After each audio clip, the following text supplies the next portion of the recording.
campaigners are demonstrating in Westminster today to demand urgent compensation payments for victims of the infected blood scandal. 82 people have died since the infected blood inquiry recommended victims be compensated last April. Joining me now is Justine Gordon-Smith. Her father, Randolph Peter, was infected with hepatitis C and died in 2018. Justine, thanks so much for joining us to discuss what I'm sure is a very tough topic for you. I guess my first broad question is what do you think is due? What would you like to see happen? Well, I think the most important thing is that they compensate the estates of the deceased, because we're in this situation at the moment where only 900 estates have been recognised and we're still in complete limbo. We don't know whether our loved ones will ever be recognised. And yesterday, Earl Howe tried to suggest that they could evade paying an interim payment, as they've been instructed by Sir Brian to do, to the estates of our loved ones who have died without justice or recognition.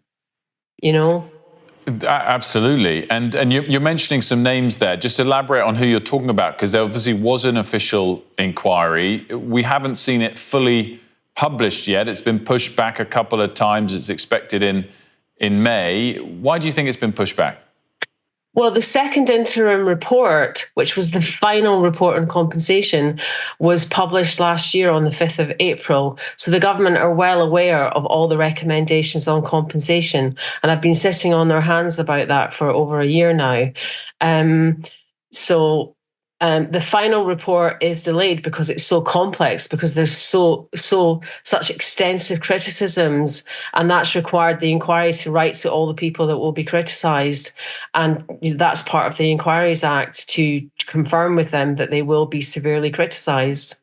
Do you fear, though, that interim compensation will still be delayed until we get to that final publication, and/or till an election has passed? Well, Earl Howe argued yesterday, he used the same arguments that Jeremy Quinn used a year ago, which we debunked, and argued that they shouldn't have to pay the interim payments until they've set up the arm's length organisation. He argued that it was too complicated to pay through the existing support schemes. But we have written to the government numerous times and reminded them that they paid funeral grants to the excluded estates in 2021. It took 3 days. We submitted a will and a death certificate, and the money was paid to us straight away. So the idea that that it's too terribly complicated is for the birds, really, and it is insulting to the legacies of our loved ones that the government have decided to steal from them their right of entitlement.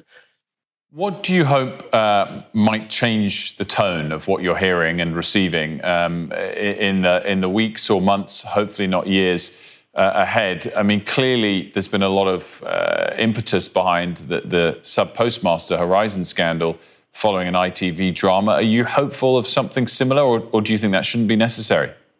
To be honest with you, I have very little hope. Because time and time again, we have written to them, we have remonstrated with them, we have pleaded, we have begged, we have cried, and they just slap us in the face. And I mean, I've been really upset and unable to sleep for the last week, because I just felt so insulted by Rishi Sunak's response to Keir Starmer last week. They make statements about statements. They do nothing. I mean, they are clearly trying to long grass this for the next government.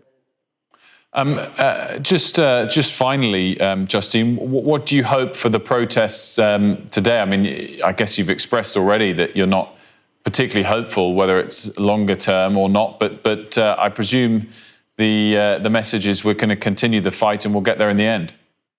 Well, I mean, it's like a war of attrition, though, isn't it? They are bullied and neglected and ignored, grieving, dying people. I have been in I've sat and been with someone who died a cruel, horrible, ghastly death. And there are so many people out there at the moment who are frail and sick, who have been denied justice, as my dad was. And I don't know what to say to you, except that all we can do is keep fighting. And I just want to thank all the brave MPs, all the brave lords who have stood by us, because without them, we would be without any hope at all. Well, Justine, thank you for sharing your story with us today. Thank you.